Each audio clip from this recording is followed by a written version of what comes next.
এক গাধা বাঘের সাথে তর্ক করছে। বাঘ বলছে ঘাসের রং সবুজ, আর গাধা বলছে না, ঘাসের রং নীল। তখন গাধা বলল, আরে ভাই, তর্ক না বাড়িয়ে চলো, আমরা দুইজনে বনের রাজা সিংহের কাছে এর সমাধান চাইবো। সে আমাদেরকে বলে দিবে তুমি সঠিক না আমি সঠিক। বাঘ বলল, চলো যাই। তারা দুইজনে বনের রাজা সিংহের সামনে এসে দাঁড়ালো। বাঘ কিছু বলার আগেই গাধা চেঁচিয়ে চেঁচিয়ে বলে উঠল, মহারাজ, আপনি একটু বলেন তো ঘাসের রং সবুজ না নীল? আমি বলছি ঘাসের রং নীল, আর বাঘ বলে ঘাসের রং সবুজ। আপনি একটু ফয়সালা করে দেন তো।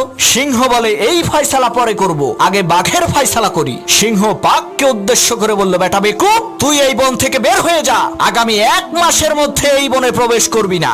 বাঘ বলল, মহারাজ, আমার কোন অপরাধের কারণে আপনি আমাকে এত বড় শাস্তি দিচ্ছেন? তখন সিংহ বলল, বেটা, তুই হইলি শক্তিশালী আর বুদ্ধিমান প্রাণী, তোর গর্জন শুনলেই তো গাধার লুস মোশন শুরু হয়ে যাবে। তুই কেন এই অশিক্ষিত মূর্খ গাধার সাথে তর্ক করে সময় নষ্ট করতে গেলি?